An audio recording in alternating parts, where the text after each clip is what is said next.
expect ease from life. We have this amazing fantasy about life. This is how things should work. This is my plan. It should go as per my plan. If that doesn't happen, we give up. And life gives you lemons, then you make the lemonade, and then do not blame life for that. Because you were expecting ease from a trial. Trials make you a stronger, better person. Life is a trial. बिस्मिल्लाहिर्रहमानिर्रहीम। अस्सलाम वालेकुम everyone. My name is Mohammad Owais Nadeem और आप सब इस वक्त देख रहे हैं YouTube channel online learning with Owais. Chapter number 2 की इससे पहले की एक्सरसाइज नंबर 2.1 की 4 वीडियोस अपलोड की गई थी, जिसके अंदर चैप्टर नंबर 2 की एक्सरसाइज नंबर 2.1 को अल्हम्दुलिल्लाह कम्प्लीटली तौर पर डिस्कस किया गया था। और आज की इस वीडियो का जो मकसद है और जो टॉपिक है वो है एक्सरसाइज नंबर 2.2। आज की इस वीडियो के अंदर 2.2 एक्सरसाइज को स्टार्ट करेंगे और उसका जो पहला टॉपिक होगा वो हमारे पास होगा मिड पॉइंट फॉर्मूला। तो चलिए स्टार्ट करते हैं कि मिड पॉइंट फॉर्मूला हमारे पास क्या चीज है। सबसे पहले मिड पॉइंट को मैं आपको बताता चलूंगा कि मिड पॉइंट क्या चीज है, मेरे पास कौन सा पॉइंट होता है और किस तरह से मुझे पता चलेगा कि यार ये वाला पॉइंट मेरे पास मिड पॉइंट होगा।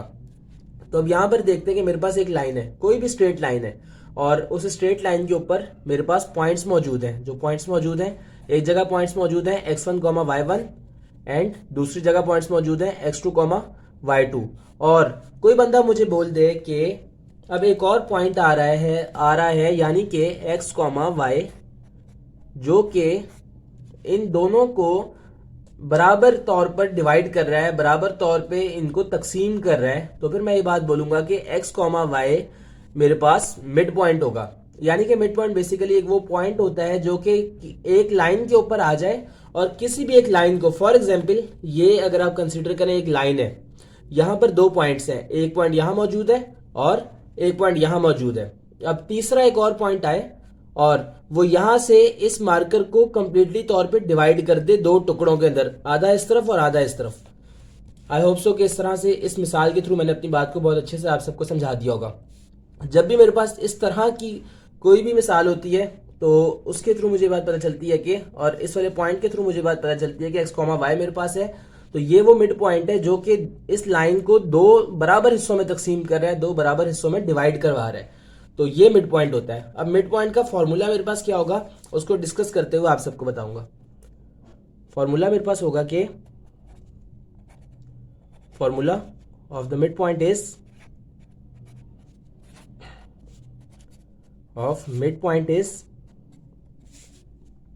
x, y यानी कि ये वो वाला पॉइंट था और इसको जो भी पॉइंट हो, चाहे फॉर एग्जांपल 3, 5 हो, फिर भी हम लोग इसको लिखते हुए x, y लिखेंगे मिड पॉइंट में। अब यहां पर इसका फॉर्मूला जो बनेगा मेरे पास वो होगा x1 plus x2 divided by 2, यानी कि इसका पहला पॉइंट और इसका पहला पॉइंट आपस में प्लस होंगे और डिवाइड बाय 2 और ये बराबर होंगे x के। अब लगेगा बीच में कॉमा और इसके बाद अब y1 plus y2 divided by 2, ये मेरे पास मिड पॉइंट का फॉर्मूला बन गया यहां से। और ये वाला फॉर्मूला मेरे पास मिड पॉइंट का होगा। जहां पर भी किस चीज को डिस्कस किया जाएगा मिड पॉइंट के थ्रू, वहां पर मैंने ये वाला फॉर्मूला लगाना है। इससे पहले डिस्टेंस फॉर्मूला को कंप्लीटली तौर पे डिस्कस किया था एक्सरसाइज नंबर 2.1 के अंदर। आज यानी कि ऑफिशियली तौर पे ये टॉपिक नंबर 2 है, चैप्टर नंबर 2 का, जिसको मैं आप सबके सामने डिस्कस कर रहा हूं और ये एक्सरसाइज नंबर 2.2 का टॉपिक नंबर 1 होगा आपके पास। अब आपको अपनी बात को समझाने के लिए मैं एक एग्जाम्पल को राइट करूंगा, जिसके लिए वीडियो को पॉज करूंगा। यहां मैंने आपके सामने एग्जाम्पल नंबर 1 लिख दी। एग्जाम्पल नंबर 1 के अंदर मेरे पास जो चीजें दी गई हैं वो है कि P3, 4। मैं आपको अपनी बात को एक डायग्राम के थ्रू बताने की कोशिश करूंगा। एक स्ट्रेट लाइन है, ये लाइन है मेरे पास, एक straight, I am sorry line थोड़ी सी टेढ़ी बन गई है। खैर, अब ये मेरे पास इस लाइन पर 3 टोटल पॉइंट्स हैं। पहला पॉइंट है मेरे पास A पॉइंट जो कि मेरे पास बराबर है A 7, 8 के, जबकि इसके बाद मेरे पास जो पॉइंट B है वो मेरे पास अननोन है, मुझे नहीं मालूम। तो ये किसके बराबर होगा x2, y2 के। और मेरे पास एक और पॉइंट है जो कि मिड पॉइंट है, जो कि मुझे दिया गया है इस वक्त P3, 4 के। अब ये वाला मेरे पास मेरा मिड पॉइंट होगा और यहां पर मुझे A के कोऑर्डिनेट्स दिए गए हैं, जबकि B के कोऑर्डिनेट्स मुझे फाइंड आउट करने हैं और यही मेरा आंसर होगा जो मैं B के कोऑर्डिनेट्स फाइंड आउट करके बताऊंगा। अब मैंने यहाँ पर ये वाला काम करना होगा कि यहाँ पर मैं लिखूंगा given vertices are, given points are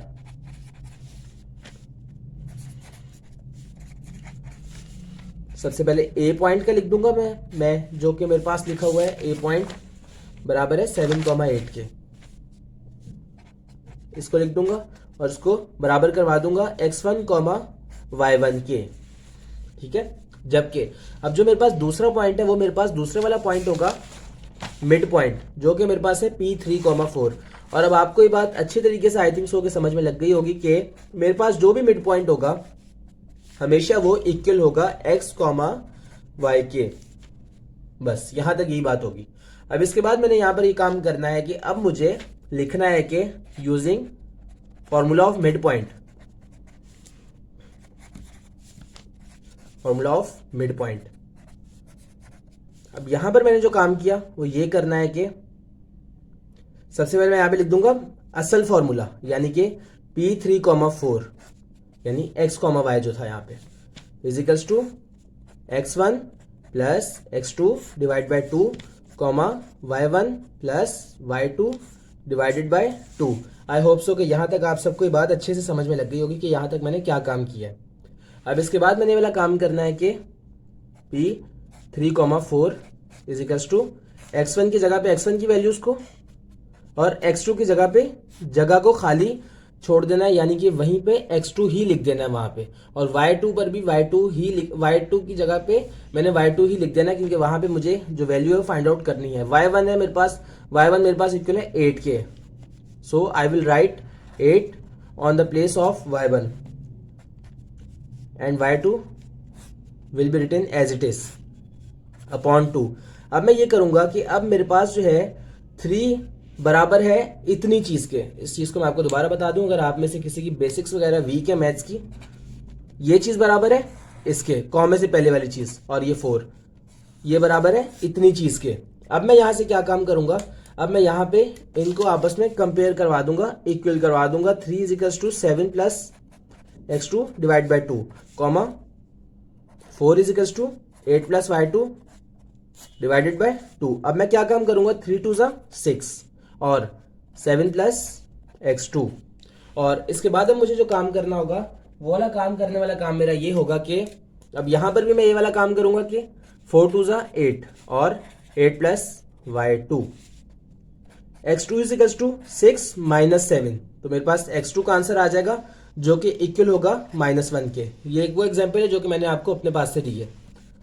8 minus 8 यहां पर 8 माइनस 8 आ जाएगा, 8 माइनस 8 इजिकल्स टू y2, और y2 का जो टोटल आंसर होगा मेरे पास वो मेरे पास आ जाएगा 0 के बराबर। क्यों? क्योंकि यहां पर मैंने 8 में से जब 8 माइनस कर दिया तो आंसर 0 आ जाएगा, और मेरे पास जो आएगा कोऑर्डिनेट्स का आंसर b2 के कोऑर्डिनेट्स का आंसर यानी कि x2, y2 का वो आ जाएगा बराबर -1, 0 के। आई होप सो कि यहां तक आप सबको जो एग्जाम्पल क्वेश्चन था आपको अच्छे से समझ में आ चुका होगा, जिसके अंदर bx2, y2 के अंदर -1, 0 मेरे पास पॉइंट्स का आंसर आया है। और साथ में ये कि यही वाला क्वेश्चन आपके पास जो है ये बुक का क्वेश्चन नंबर 4 भी है, तो साथ ही मैंने आपको एग्जाम्पल के तौर पर भी करवा दिया ताकि आपको चीज समझ में लग जाए अच्छे से।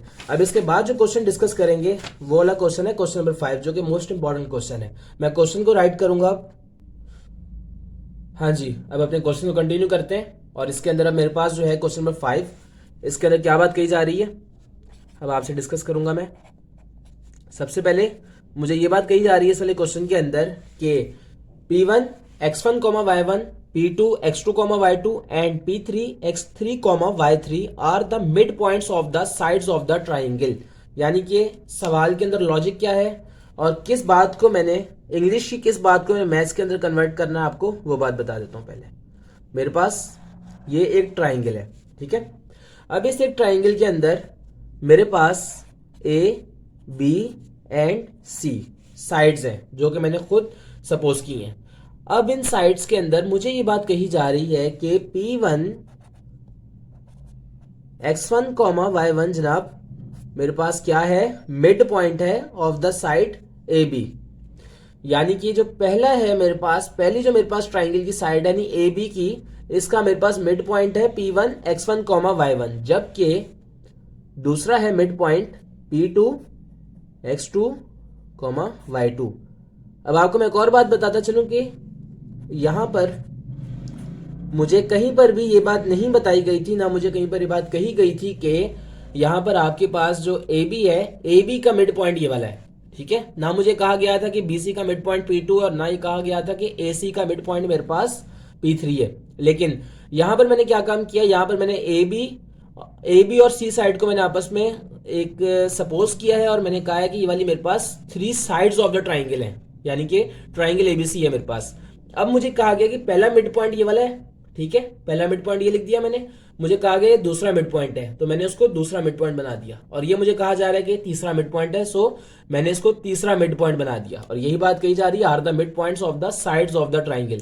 अब मुझे कहा जा रहा है कि you have to find the vertices of the sides of the triangle, यानी कि ये मेरे पास वर्टिसेस है। वर्टिसेस कहते हैं किनारों को, ये किनारा और ये वाला किनारा। मुझे इनके वर्टिसेस के जो कोऑर्डिनेट्स है मुझे उनको फाइंड आउट करना है। किस तरीके से निकालना है, क्या करना है, इस वाली चीज को यहां पर डिस्कस करेंगे। मैंने इसको इक्वल सपोज कर लिया है ए कॉमा बी के, ठीक है, यानी कि एक्स कॉमा वाई, ठीक है, ये मैंने खुद सपोज किया है, आपस में इक्वल किया है इसको। और अब मैंने यहां पर जो पॉइंट बी है इसके लिए जो उसके कोऑर्डिनेट्स है वो मैंने सी कॉमा डी लेट सपोज कर लिए हैं।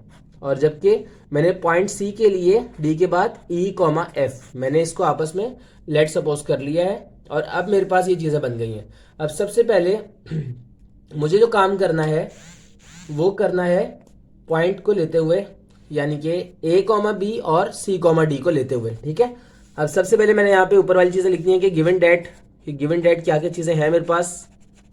गिवन डेट में आ जाएगा कि P1 X1 Y1 P2 X2 Y2 and P3 X3 Y3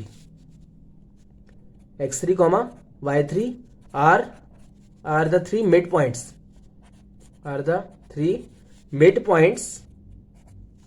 of the sides of triangle.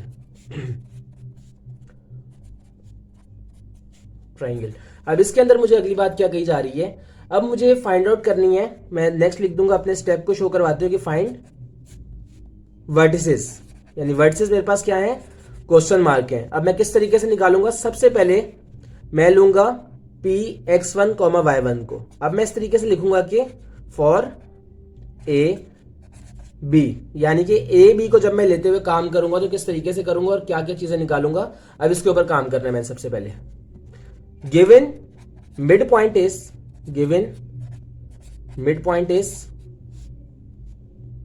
जो गिवन मिड पॉइंट है मेरे पास वो है P1 X1 Y1, ठीक है। जबकि मेरे पास जो साइड्स हैं इसकी वो है A B और C D, यानी इनको X1 Y1 और इसको X2 Y2 कंसीडर करूंगा। अब यहां पर मैंने वाला काम करना है कि यहां से लेते हुए अब मैं लिखूंगा इस पे कि A B is equals to X1 Y1 और यहां पे पॉइंट B C D, ये X2 Y2। अब यहां मैं लिख देना यूजिंग मिड पॉइंट फॉर्मूला,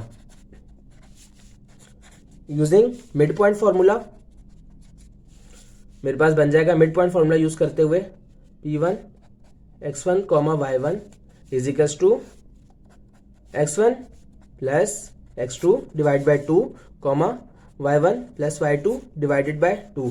आई होप सो कि यहां तक आपको तमाम बातें इजीली समझ में आ चुकी होंगी, इसमें कोई मुश्किल आपको नहीं पेश आई होगी।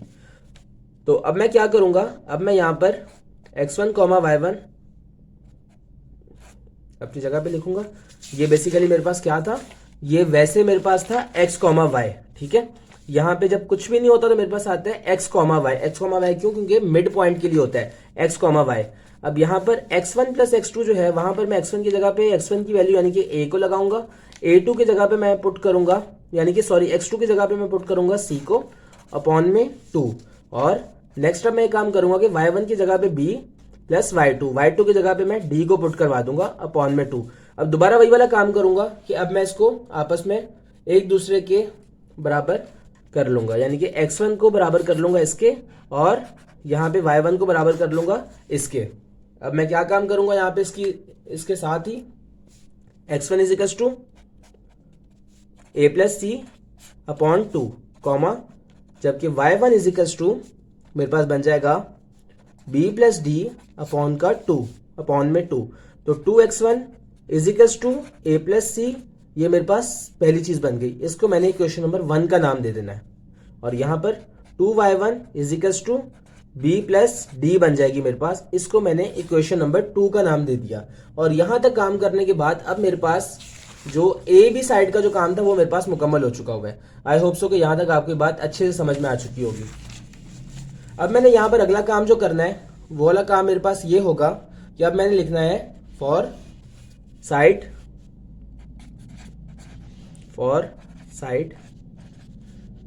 B C. अब मैं बी सी के लिए क्या काम करूंगा और किस तरीके से करूंगा अब उसको देखते हैं। मुझे पता है कि मेरे पास जो पॉइंट बी है वो बराबर है सी कॉमा डी के, तो इसको मैं यहाँ पे ले रहा हूँ बी, क्योंकि पहली वाली है मेरे पास वैल्यू, पहली वाली साइड है, तो इसको मैं x1 कॉमा y1 ले रहा हूँ। मैं ले सकता हूँ, मेरी मर्जी है, मैं इसको x2 कॉमा y2 भी ले सकता था, लेकिन मैंने चाहा इसको ये लेना तो मैंने ये ले लिया। इसके बाद है सी साइड के लिए जो मेरे पास वर्टिसेस हैं वो है मेरे पास बराबर e कॉमा एफ के, तो मैंने यहाँ पर उनको लिख दिया और x2 कॉमा y2 उनको यहाँ पे लिख दिया, उनको बराबर करवा दिया e कॉमा एफ को x2 कॉमा y2 के, और यहाँ पे ब्रैकेट क्लोज। आई होप सो यहाँ तक आपको तमाम बातें समझ में आ चुकी होंगी। और जो मेरे पास सबसे मेन बात P2 x2 कॉमा y2 था उसको मैंने मिड पॉइंट पर होने की वजह से x कॉमा y कंसिडर कर लिया। ठीक है, यहां तक मुझे उम्मीद है आपको तमाम बातें समझ में आ चुकी होंगी। अब इसके बाद मैं करूंगा कि using mid point formula,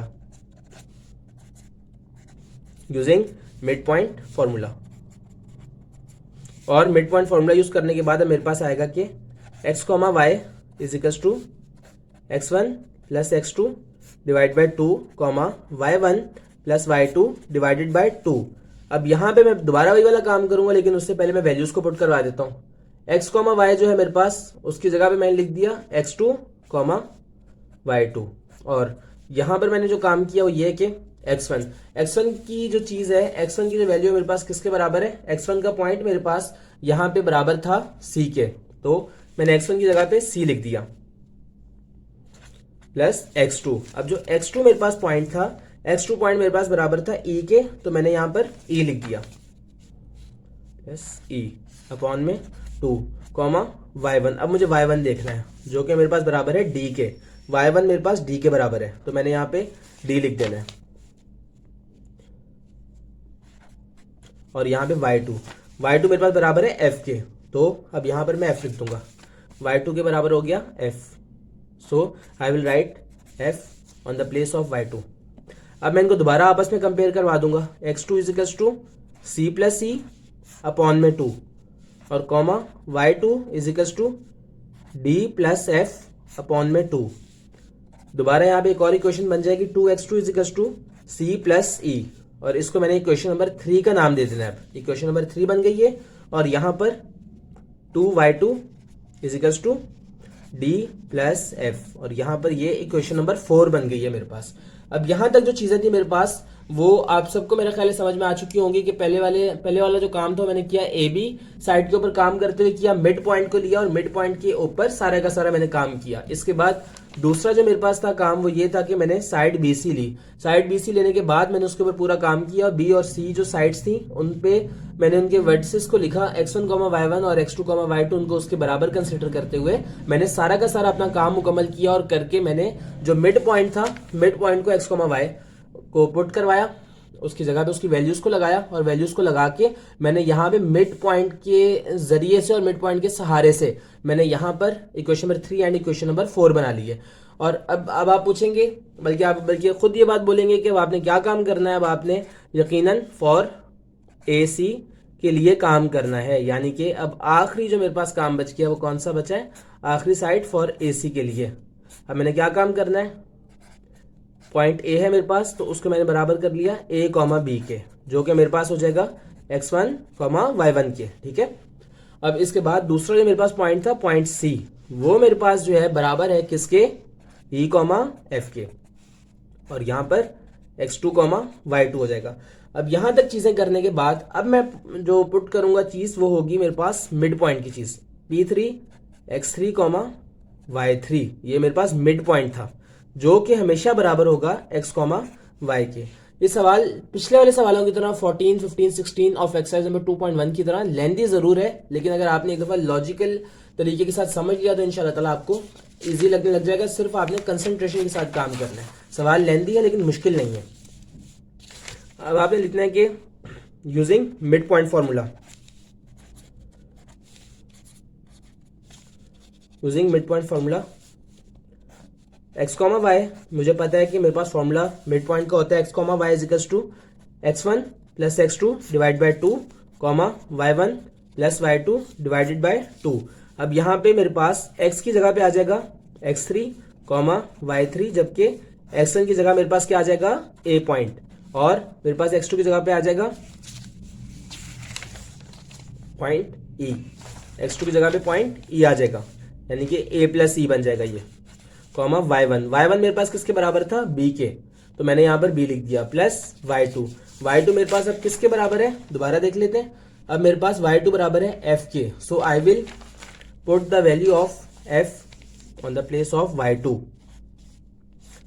b plus f upon 2 और a प्लस e अपॉन में 2। अब मैं क्या काम करूंगा यहाँ पे, ये करूंगा कि x3 को कंपेयर करवा दूंगा इस सब के आंसर के साथ, यानी कि x3 is equals to a plus e upon 2 comma y3 is equals to b plus f upon 2, 2x3 is equals to a plus e and 2y3 is equals to b plus f। अब time आ रहा है कि इनको भी मैं equations बना दूं, so I will name it as equation number 5 and 2y3 is equals to b plus f as equation number 6।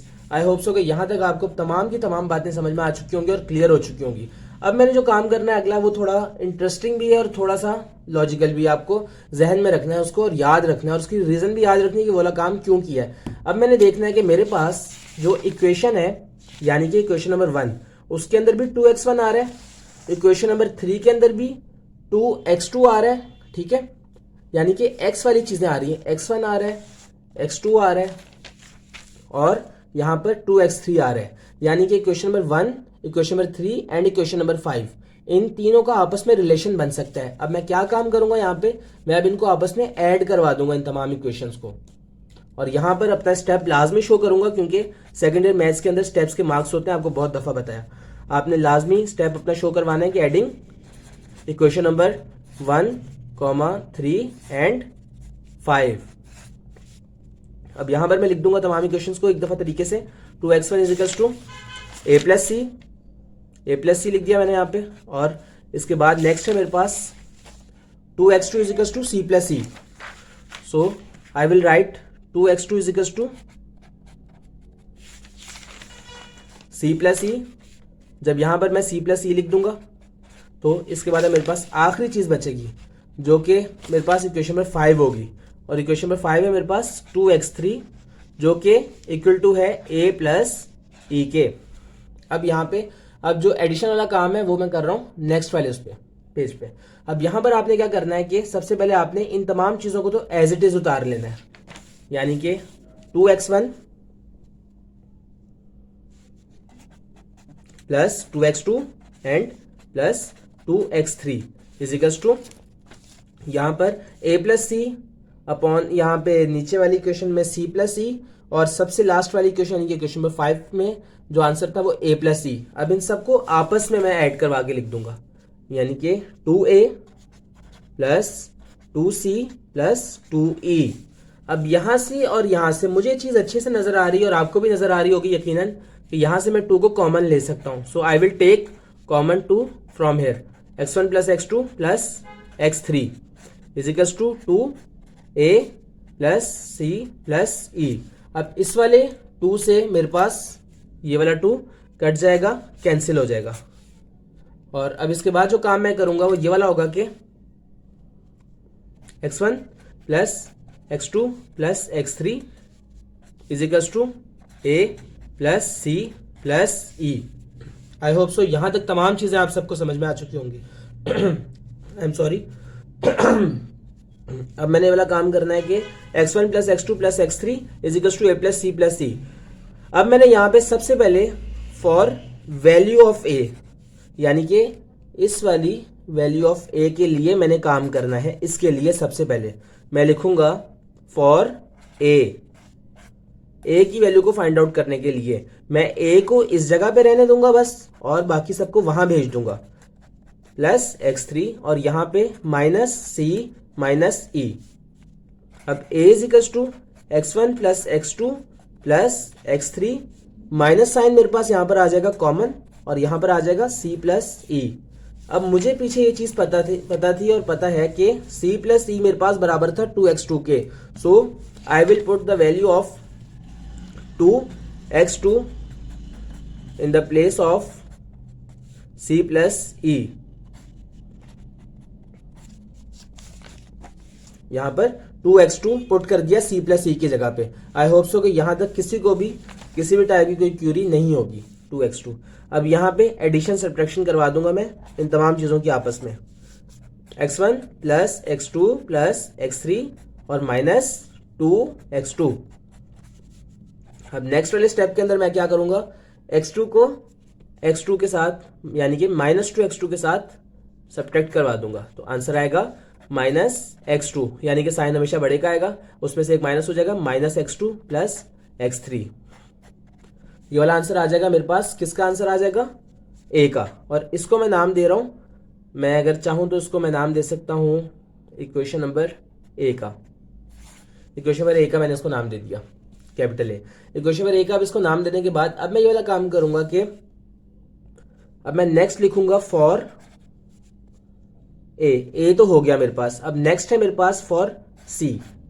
अब c के लिए मैंने जो काम करना है वो ये वाला काम होगा कि दोबारा से मैंने वही सब चीजें देखते हुए मैंने क्या काम करना है कि मैंने सिर्फ c को यहाँ पे छोड़ देना है, जबकि बाकी सबको मैं वहां ले जाऊंगा। और बाकी सबको वहां भेजने का मतलब ये है कि c इज इक्वल्स टू अपनी जगह पे, यानी कि c इस जगह पे, बाकी सबको वहां भेज देना है, x1 plus x2 plus x3। और अब आंसर आएगा, यानी कि अब ये वाली चीज जाएगी वहां पे जाने के बाद माइनस a माइनस e, ये टर्म बन जाएगी, और x1 plus x2 plus x3 और माइनस साइन कॉमन ले लूंगा, a प्लस e आएगा। अब यहां पर देखें आप तो a प्लस e मेरे पास बराबर है 2x3 के। So I will put the value of 2x3 in the place of a plus e, sorry x1 plus x2 plus x3 minus a plus e। a plus e की जगह पे 2x3 put कर दूंगा मैं, a plus e। और अब जब मेरे पास आंसर आएगा पूरा टोटल आंसर, वो होगा, एक दफा दोबारा लिख दूंगा उस आंसर को मैं, c इज इक्वल्स टू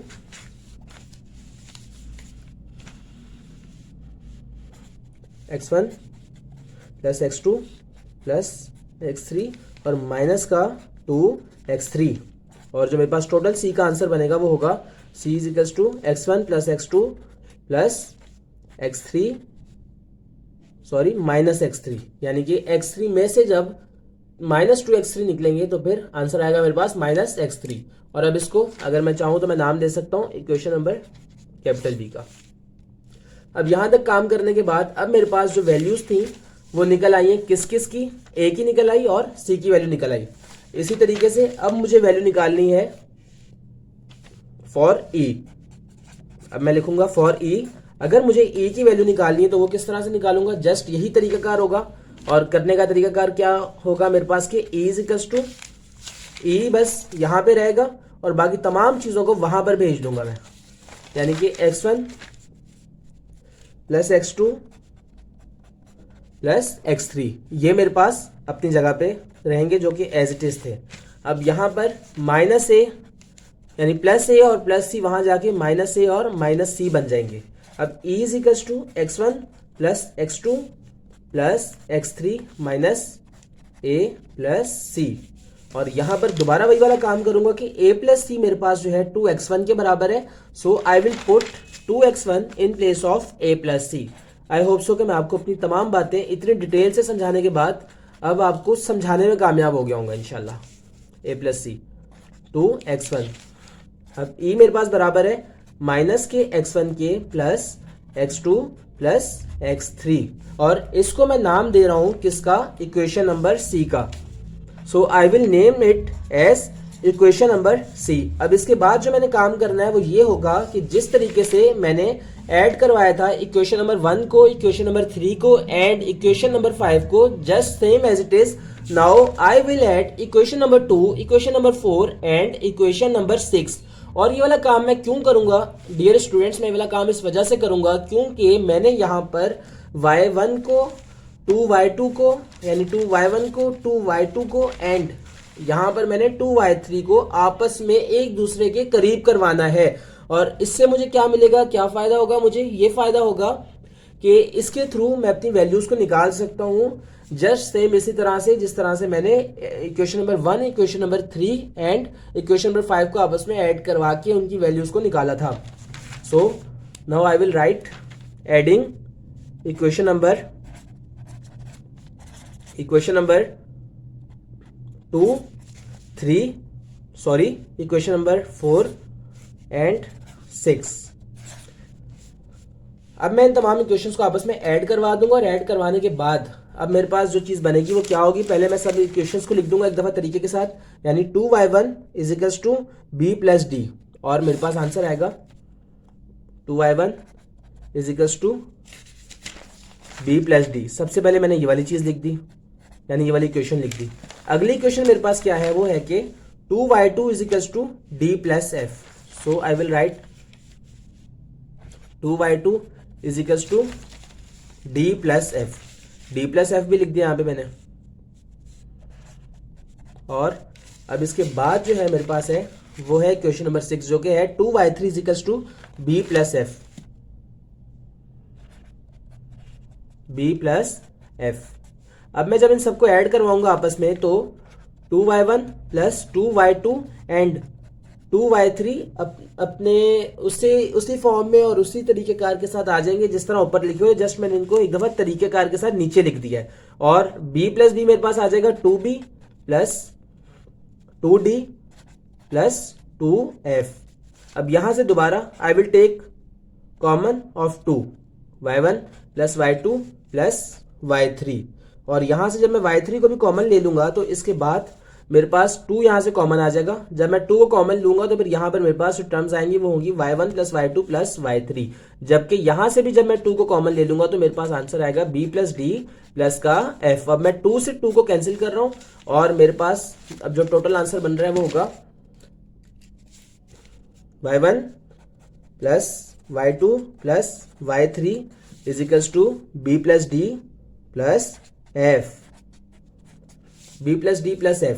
अब यहां पर मैंने क्या काम किया, क्या आपको यहां पर वही वाली फॉर्म बनी नजर आ रही है जो यहां पर बनी थी इन तमाम इक्वेशंस को आपस में ऐड करवाने के बाद? अब यही वाली फॉर्म बिल्कुल बन चुकी हुई है। मैंने यही वाला काम करना है दोबारा इन सब के लिए भी कि पहले एक को अलग करूंगा फिर दूसरे को और फिर तीसरे को, और इस तरह करके आहिस्ता आहिस्ता करके इन तमाम की वैल्यूज को निकाल लूंगा। फॉर b के लिए b is equals to y1 plus y2 plus y3, और b अपनी जगह पे सिर्फ रहेगा, b यहां पे रहेगा माइनस डी माइनस एफ हो जाएगा इज इक्वल्स टू के उस साइड पे जाके b is equals to y1 plus y2 plus y3, और माइनस साइन कॉमन लेने के बाद d प्लस एफ बन जाएगा मेरे पास यहाँ पे, और यहाँ b is equals to y1 plus y2 plus y3 minus d plus f मेरे पास बराबर था यहाँ पे 2y2 के। So I will replace d plus f with 2y2। b is equals to y1 और माइनस y2 आ जाएगा, क्योंकि माइनस 2y2 और प्लस y2 जब आपस में एडिशन सब्ट्रैक्शन जब इनकी कराई जाएगी तो फिर इनका आंसर आएगा माइनस y2 और प्लस y3। अब ये मेरे पास आंसर आ गया b के लिए। अगर मैं चाहूं तो बेशक मैं इसको नाम दे सकता हूं इक्वेशन नंबर डी का, क्योंकि पीछे यहाँ तक जो मैंने काम किया था वो वाला काम मैंने किया था equation number A, B and C तक, और ये सिर्फ मैं अपनी आसानी के लिए कर रहा हूँ, अगर आप ना भी करें तो कोई मसला नहीं है। अब यहाँ फॉर बी के लिए मैंने इसको इक्वेशन नंबर डी बना दिया। अब यहाँ पर मैंने अगला काम करना है कि now I will right for D, यानी कि डी की वैल्यू निकालने के लिए अब मैंने काम करना है। और क्या काम करूंगा वो y1 plus y2 plus y3, और यहां पर आएगा आंसर मेरे पास माइनस बी माइनस एफ, और d is equals to y1 plus y2 plus y3। I will take minus as a common, b plus F, b is equals to y1 plus y2 plus y3 और minus d plus F. अब d plus f मेरे पास जो है बराबर है 2y2 के, so I will replace b plus f, I am sorry d plus f नहीं, यहां पर b प्लस एफ है, so I will check it again and I will replace b plus f with 2y3। अब जो answer मेरे पास आएगा वो होगा y1 plus y2 and minus का y3, क्योंकि जब y3 में से माइनस 2y3 निकाले जाएंगे तो मेरे पास जो टोटल आंसर आएगा वो होगा माइनस का y3, और यहां पर मैंने इसको इक्वेशन नंबर ई का नाम दे देना है। अब मेरे पास जो चीजें हैं इस वाली के अंदर वो b की भी निकल आई है वैल्यू, मेरे पास जो वैल्यू निकल आई है वो d की भी निकल आई है। Now I just need to find out the value of f, so now I will find value of f. I will write for f, क्योंकि मुझे बाकायदा स्टेप्स को शो करवाना होता है, लाजमी ये बात मुझ पर फर्ज है सेकेंड ईयर की मैथमेटिक्स के अंदर, क्योंकि वरना इस तरीके से एग्जामिनर मेरे मार्क्स को कट कर सकते हैं। आपको भी इस बात का लाजमन ख्याल रखना है। f इजिकल्स टू, अब मैं क्या करूंगा, अब f मेरे पास यहाँ मौजूद है और बाकी सबको मैं वहां भेज दूंगा, तो मेरे पास अब क्या बनेगा, यहाँ पर बनेगा कि y1 plus y2 plus y3, और यहां पर minus b minus D. I hope so कि आपको भी बात समझ में आ चुकी होगी। Minus b minus D, capital F is equals to y1 plus y2 plus y3 and minus will be taken as a common, minus b plus D. Now I will replace b plus d with 2y1। I hope so कि यहां तक आप सबको कोई Curie अब नहीं होगी। Minus 2y1, now y1 plus का and minus 2y1, my answer will be minus y1। After it I will write y2 and y3, I am sorry ये y3 होगा, and y3 as it is, और यहां पर मैंने इसको equation number f का नाम दे दिया। अब यहां तक मेरे पास जो चीजें थी वो ये थी कि अब मेरे पास तमाम चीजों का आंसर प्रॉपरली तौर पे आ चुका हुआ है। अब मुझे कहा क्या गया था, मुझे कहा गया था कि जनाब आपको फाइंड करना है, I need to find a comma b. ये मेरे पास थे क्वेश्चन मार्क, ठीक है, मेरे पास बी सी कॉमा डी ये थे क्वेश्चन मार्क, और मेरे पास and c e comma f मेरे पास ये थे क्वेश्चन मार्क, और मैंने यहां पर इन सबको जो है फाइंड आउट कर लिया तरीके के साथ आराम से। So now I will right result, के मेरे पास रिजल्ट क्या आया, रिजल्ट मेरे पास अब यह आएगा इसका कि the coordinates of the vertices are A comma B is equals to, और यहाँ पे B C comma D is equals to, और यहां पर अब मैं सबसे पहले लिख दूंगा ए मेरे पास है किसके बराबर है, ए यहां पे मेरे पास बराबर है x1 minus x2 plus x3। तो बस यहां पर मैं सिर्फ और सिर्फ वैल्यूज को पुट करता जाऊंगा, plus x3 comma y1 minus y2 और प्लस y3। अब इसके बाद मेरे पास है सी पॉइंट क्या है और कैसे आया था उसको देखूंगा जरा। मेरे पास जो सी पॉइंट है वो बराबर है x1 plus x2 minus x3 के। So I will write here x1 plus x2 minus x3. x1 plus x2 and minus का x3, and here the value of d will be equal to y1 plus y, I am sorry यहाँ पे y2 लिखना था जो कि मैंने mistakenly y3 लिख दिया था, my bad. अब यहाँ पर आएगा y1 कॉमा के बाद y1 plus y2 and minus का y3. यहाँ पर मेरे पास ये वाला आंसर भी आ जाएगा. और इसके बाद अब जो मैंने काम करना है वो है मेरे पास e comma F, capital C e comma F. अब इनके जो मेरे पास पॉइंट्स थे वो बराबर आए थे. सबसे पहले e पॉइंट के minus x1 plus x2 plus x3 के, minus x1 plus x2 plus x3 and point f का जो आंसर है मेरे पास वो बराबर है minus f1 minus y1 plus y2 plus y3. और अब यहाँ पर फाइनली तौर पे अल्हम्दुलिल्लाह मेरा आंसर आ चुका हुआ है. आई होप सो कि यहाँ तक अब आप सबको कोई किसी किस्म की क्यूरी नहीं होगी. इस पूरे के पूरे क्वेश्चन को एक दफा मैं कंप्लीटली तौर पे आप सबको रिवाइज करवा दूंगा, लेकिन उससे पहले आपको एक और शॉर्ट ट्रिक यहाँ पे बताता चलूँ. शॉर्ट ट्रिक यहाँ पर ये जो कि एप्टीट्यूड के अंदर यूज होगी वो ये है कि आपके पास जब भी इस तरह का क्वेश्चन आएगा एप्टीट्यूड के अंदर, ई कैट के अंदर, तो उसके अंदर आपने चीज देखी है कि ए पॉइंट और जो बी पॉइंट था उनके तमाम आंसर्स तो आपस में सेम है, ठीक है, यानी कि साइंस वगैरह आपस में सेम है, लेकिन यहाँ पे सिर्फ क्या है, साइन का फर्क है. यहाँ पे यानी कि x2 की जगह पे यहाँ पे माइनस y2 आ रहा है. और आपने यहाँ पर इसी तरीके से अपना आंसर चेक कर लेना है कि either your answer is correct और इनकरेक्ट. बोर्ड के अंदर भी और ई कैट के अंदर भी मैं आपको इसकी शॉर्ट ट्रिक बताऊंगा आगे फर्दर. अब यहाँ पर सी है मेरे पास जो कि बराबर है x1 plus x2 minus x3. अब यहां तक मेरे पास क्या चीजें आ गई, x1 प्लस x2 माइनस का x3.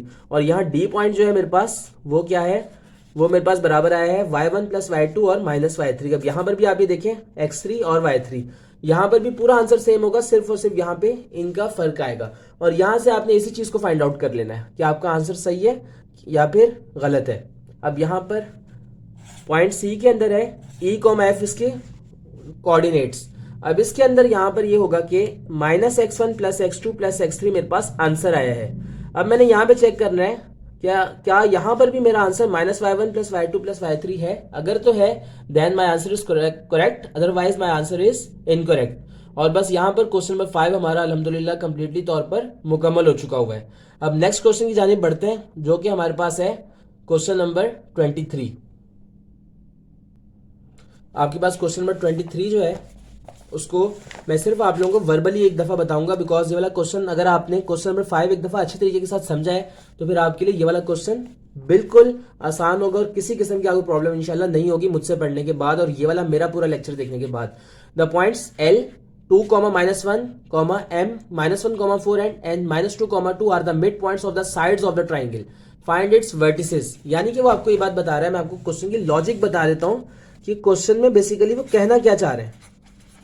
और एक और इम्पॉर्टेंट बात वो ये कि आपको अगर इस क्वेश्चन में बाद में भी कंफ्यूजन आए तो आपको बिल्कुल परेशान होने की कोई जरूरत नहीं, बिकॉज आप YouTube channel online learning with Awais पर आए और हमारा मोटिव ही जस्ट ये है कि हमने मैथ्स के अंदर जितने भी स्टूडेंट्स को प्रॉब्लम आती है, जितने भी बच्चों को मैथ्स से चिढ़ होती है, नफरत होती है, इंशाल्लाह ताला हमने मैथ्स से उनकी नफरत को चेंज करके कन्वर्ट करके मैथ्स से अब उनको मोहब्बत की जानिब लगा देना है इंशाल्लाह ताला.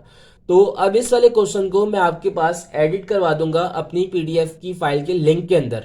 अगर आपको ये वाली क्वेश्चन की बेसिक चीजें और तमाम जो इसके अंदर क्यूरीज वगैरह हैं या बाकी जो इसकी बेसिक लॉजिक और जो टर्मिनोलॉजीज हैं, अगर आपको वो बाद में भी समझ ना आए देखने के बावजूद भी इस वाली वीडियो को और तमाम चीजें करने के बाद भी, वैसे इंशाल्लाह आई होप सो कि ऐसा कोई होगा नहीं स्टूडेंट जिसको कोई बात अब समझ में ना आई हो, लेकिन अगर फिर भी आपको कोई कंफ्यूजन हो तो फिर मैं आपको एक पीडीएफ का जो फाइल का लिंक होगा वो इसके साथ अटैच कर दूंगा, जिसके अंदर मैं कंप्लीटली तौर पे इस वाले क्वेश्चन की जो पीडीएफ फाइल होगी उसको अटैच कर दूंगा. वहां से आप एक दफा देख के समझ सकते हैं और एक दफा मैं आपको अभी भी बता देता हूँ ये वाला सवाल. क्वेश्चन नंबर 23 बिल्कुल सिमिलर है क्वेश्चन नंबर 5 की तरह, बल्कि ज्यादा आसान है. इस वजह से मैंने क्वेश्चन नंबर 5 थोड़ा सा टफ था और ट्रिकी था, इस वजह से मैंने जस्ट वाला करवा दिया आपको. क्वेश्चन नंबर 23 में कह रहा है आपके पास कि आपके पास जो मिड पॉइंट है, मिड पॉइंट आपके पास है बराबर, किसके बराबर है, यहां पर पॉइंट L 2,-1 ये आपके पास पहला मिड पॉइंट है। दूसरा मिड पॉइंट आपके पास है कैपिटल M -1,4 और अब इसके बाद जो है आपके पास आएगा -1,4 और यहां पर अब आपके पास आएगा L M और N। अब आपके पास N जो है मिड पॉइंट वो यहां पर दिया गया बुक के अंदर -2,2 और यहां पर अगली बात आपसे वो ये कह रहा है कि are the mid points of the sides of the triangle find its vertices. यानी कि अब आपने दोबारा वही वाला काम करना है, सारा का सारा आपने इन चीजों को फाइंड आउट करना है, इन चीजों को, वर्टिसेस को, ये किनारे इसके वर्टिसेस हैं और वर्टिसेस को फाइंड आउट करने का क्या तरीकाकार होगा, कैसे फाइंड आउट करेंगे, इस तरीके से। यहां पर इसका जाहिर सी बात है एक पॉइंट होगा x1, y1 होगा जो, जिसको मैं बराबर कर रहा हूं a, b के। मैं पॉइंट b को बराबर कर रहा हूं c, d के, जो कि मेरे पास x2, y2 होगा। आई होप सो कि आपको तमाम बातें पिक हो रही होंगी और समझ में आ रही होंगी। c है e, f के, जो कि मेरे पास अब बराबर होगा x3, y3 के। अब ये वाला काम मैंने दोबारा कर लेना है, सारा का सारा काम करना है अच्छे तरीके के साथ। और करने के बाद मैंने सबसे पहले L 2,-1 को कॉमन ले लेना है। आई मीन कि इसको मिड पॉइंट कंसिडर करते हुए इनके ऊपर काम करवाना होगा, जो कि काम मेरे पास होगा a+c/2 और यहां पर बन जाएगा b+d/2। और ये वाला काम करने के बाद इनको आपस में एक दूसरे इक्वल सपोज करवा लूंगा और -1 को b+d/2 के इक्वल करवा दूंगा। उसको जो आंसर आएगा equation number 1 and equation number 2 का नाम दे दूंगा। और ये वाला काम करने के बाद फिर मैं बढ़ूंगा पॉइंट M -1,4 की तरफ। मैं एक दफा समझा रहा हूं, अगर आपने अपना आंसर चेक करना हो या फिर किसी को अगर आंसर में कंफ्यूजन हो रही हो तो फिर वो मेरी PDF फाइल का लिंक ओपन करके देख सकता है। ये वाला काम जितना भी सारा का सारा हमने किया आज से पहले, अगर आपने मेरी वीडियो लेक्चर नंबर 1, 2, 3 एंड 4 को आपने अच्छी तरीके से वॉच किया तो फिर आपको लाजमी आई होप सो कि अंदाजा हो चुका होगा कि मैं हर जो काम करता हूं, हर जो लेक्चर देता हूं, उसके बाद ये जो मेरे पास ये वर्कशीट्स हैं, इन तमाम को मैं PDF के थ्रू अपनी वीडियो के डिस्क्रिप्शन के अंदर अटैच कर देता हूं, जहां से आप आसानी के साथ इसको दोबारा देख सकते हैं, ताकि अगर किसी को भी कोई कंफ्यूजन हो तो मेरी कोशिश होती है कि उसकी हर किस्म की क्यूरी और कंफ्यूजन दूर हो सके। और इसके साथ साथ ये कि आपको पेपर में इन सवालों को किस तरीके के साथ करना है, उसकी भी एक PDF की फाइल का जो लिंक होता है उसको मैं अटैच कर देता हूँ वीडियो की डिस्क्रिप्शन के अंदर, आपको वो भी मिल जाएगा। एक और बहुत अहम बात कि आपको ख्याल रखना होता है कि आपको हमेशा सेकेंड ईयर के मैथ्स के अंदर स्टेप्स को लाजमन शो करवाना होता है। इस तरह से नहीं करना होता है इस तरह मैं डायरेक्ट कर रहा हूँ। ये मैं जस्ट आपको समझाने के लिए कर रहा हूँ, बिकॉज एक वीडियो को बहुत ज्यादा लंबा नहीं किया जा सकता। इस वजह से मैं पूरी कोशिश करता हूँ कि आपको बस जो मेन बात है और जो क्वेश्चन का कॉन्सेप्ट है वो समझा सकूं। और इस वजह से आप जो है उस PDF फाइल का जो लिंक होगा, जो कि फेयर वर्कशीट्स के नाम से होगा या फिर होगा फेयर वर्क के नाम से, आप उसको लाजमन खोलें और वहां से देखें। और अगर आपको इस बात का नहीं पता कि आपको जो फेयर जो काम है, जो बोर्ड का पेपर जो आपने देना है 2022 के अंदर, जो इंशाल्लाह पेपर्स आपके करीब होने वाले सेकंड ईयर के, वहां पर आपने कौन कौन से स्टेप्स को शो कराना है और किस तरह से करना है, किस तरह से पेपर को अच्छी तरह से प्रेजेंट करना है, अगर आप नहीं जानते तो फिर आप वहां से उस PDF फाइल के लिंक को ओपन करें और वहां से हेल्प ले सकते हैं। अगर आपको फिर भी कोई बात समझ में ना आए तो फिर आप नीचे कमेंट सेक्शन के अंदर भी पूछ सकते हैं।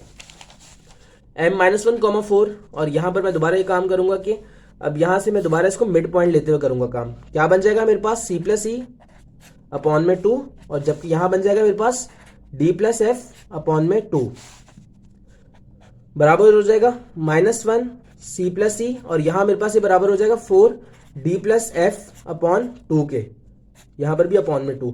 ये इक्वेशन नंबर 4 बन जाएगी, सॉरी इक्वेशन नंबर 3 बन जाएगी ये वाली इक्वेशन, और ये वाली इक्वेशन मेरे पास बन जाएगी इक्वेशन नंबर 4।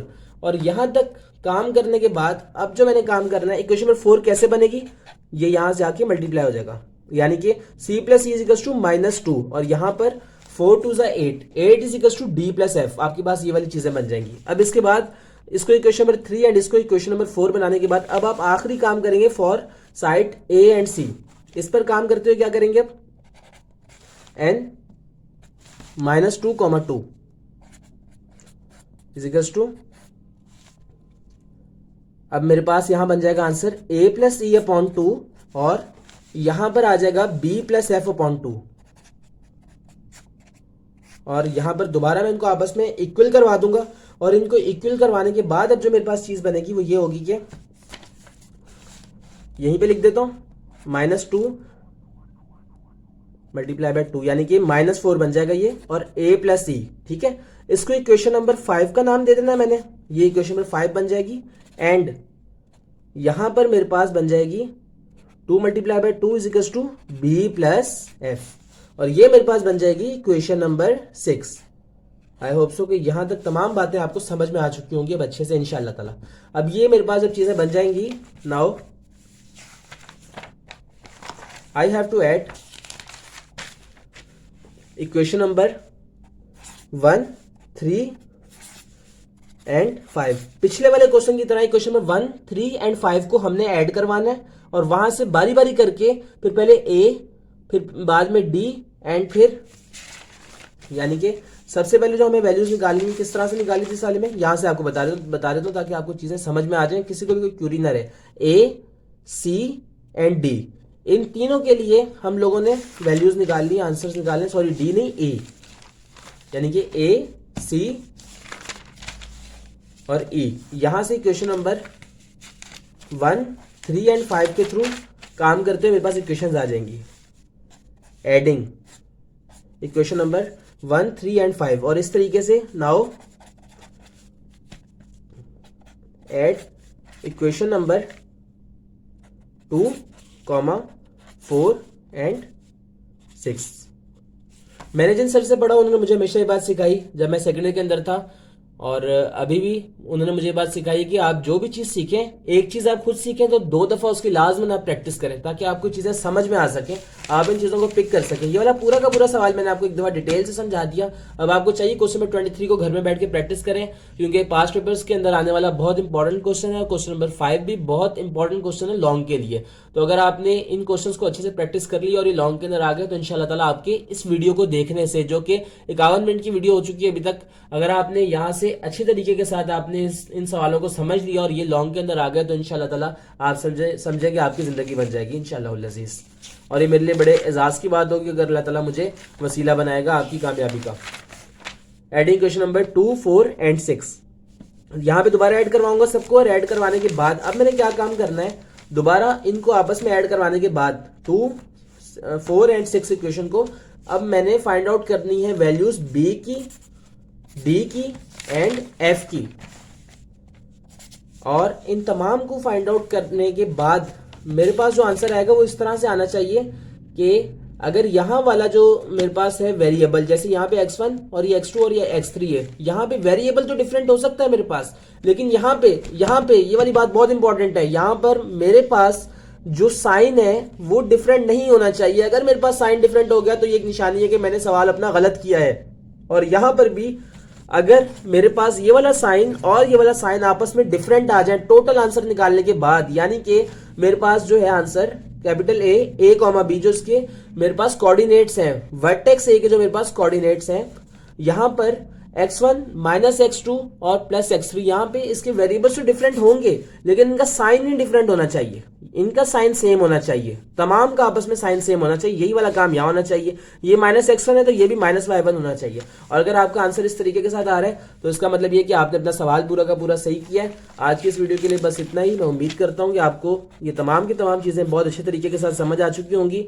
और अगर आपको हमारी वीडियोस पसंद आ रही हैं तो फिर आप हमारी वीडियोस को सपोर्ट करें, दूसरों के साथ भी शेयर करें, दूसरों को बताएं कि आप कहाँ से सीख रहे हैं, कहाँ से पढ़ रहे हैं। और अगर आप अपनी कीमती राय से किसी भी चीज़ के हवाले से मुझे आगाह करना चाहते हैं तो फिर आप मुझे लाजमन बताएं। और ये मेरे लिए बहुत एजाज़ की बात होगी अगर आपकी कामयाबी के अंदर मेरा किसी किस्म का कोई किरदार होता है तो। और अब यही मैं कहना चाहूँगा आप सबसे कि अगर आपको किसी भी किस्म का कोई क्वेश्चन है, कोई क्यूरी है तो फिर आप वो कमेंट सेक्शन के अंदर मुझसे पूछ सकते हैं। और बाकी ये कि अगर पॉजिटिव किस्म की क्रिटिसिज्म आप अगर मुझ पर करें, कोई भी अगर आपको कोई चीज़ समझ में नहीं आती या फिर अगर आप मुझे कोई सजेशन देना चाहते हैं या फिर अगर आप मुझे कोई चीज़ चाहते हैं कि मैं किस चीज़ को इम्प्रूव करूं, तो फिर आपका अपना यूट्यूब चैनल है। आप यहां पर मुझे बता सकते हैं कि मैं किस चीज़ को इम्प्रूव करूं और आप यहां पर इस यूट्यूब चैनल पर किन चीज़ों को इम्प्रूव होता हुआ देखना चाहते हैं। आज की इस वीडियो के लिए बस इतना ही। अब आपसे मुलाकात होगी इंशाल्लाह ताला कल एक और एक्सरसाइज नंबर 2.2 की वीडियो के अंदर। और कल का जो लेक्चर होगा उसके अंदर इंशाल्लाह ताला जिस चीज को हम लोग डिस्कस करेंगे वो वाली चीज हमारे पास होगी, एक नेक्स्ट टॉपिक होगा। और वो जो नेक्स्ट टॉपिक हमारे पास होगा वो हमारे पास होगा सेंट्रॉइड का। हम लोग सेंट्रॉइड के इसको डिस्कस करेंगे और इसके जो बुक के क्वेश्चंस होंगे फिर उनको भी करेंगे। आज की इस वीडियो के अंदर अल्हम्दुलिल्लाह हम लोगों ने question number 5 and question number 23 को कंप्लीटली तौर पर डिस्कस कर लिया। मैंने क्वेश्चन नंबर 5 आपको कंप्लीटली तौर पर डिटेल में करवाया और क्वेश्चन नंबर 23 आपको होमवर्क में दिया ताकि आप खुद भी इसकी प्रैक्टिस कर सकें। हमें दुआओं में याद रखें। अल्लाह हाफिज़ और नासिर, फी अमानिल्लाह, जज़ाकल्लाह खैर and thanks for watching this video.